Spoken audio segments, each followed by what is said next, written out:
એક જંગલ હતું.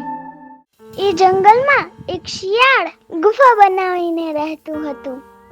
શિયાળ દિવસે શિકાર કરવા જંગલમાં રખડે અને સાંજે ગુફામાં આવીને સૂઈ જાય. એક દિવસ શિયાળ ગુફાની બહાર ગયું હતું. ત્યારે એક અજાણ્યો સિંહ ફરતો ફરતો શિયાળની ગુફા પાસે આવ્યો.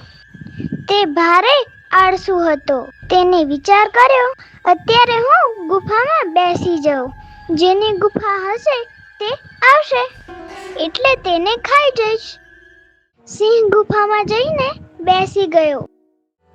સાંજે શિયાળ આવ્યો.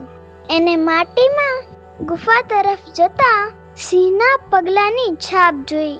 તેને વિચાર્યું કે સિંહના પગલાં ગુફા તરફ જતા દેખાય છે, પણ બહાર નીકળતા પગલાં દેખાતા નથી. માટે સિંહ ગુફામાં જ છે. શિયાળ ચેતી ગયું. તેને નક્કી કર્યું, અત્યારે ગુફામાં જવાય નહીં. આથી શિયાળ ગુફાથી થોડી દૂર જઈને બેઠો. થોડી વાર સુધી ગુફાથી કોઈને બહાર નીકળતા જોયું નહીં. એટલે તેને એક યુક્તિ કરી.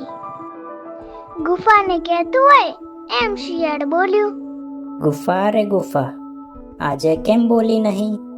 રોજ તો હું આવું ત્યારે તું બોલે છે કે આવો આવો. આજે તને શું થયું છે? તું નહીં બોલે તો હું પાછું ચાલ્યું જઈશ. સિંહ વિચારમાં પડ્યો.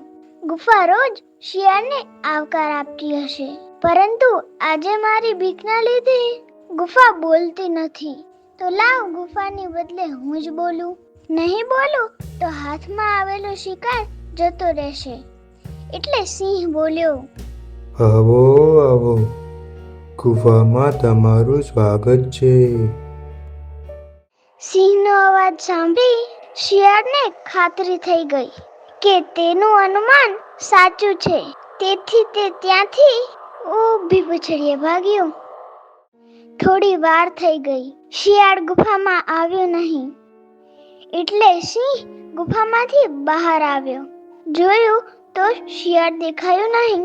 આમ સિંહ ભૂખ્યો રહ્યો.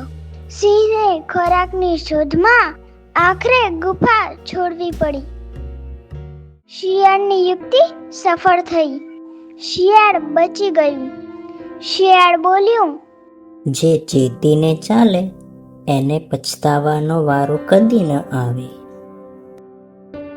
આ વિડીયોને લાઈક કરો, શેર કરો અને અમારી સ્ટોરી કિડ્સ ચેનલને સબસ્ક્રાઇબ કરો.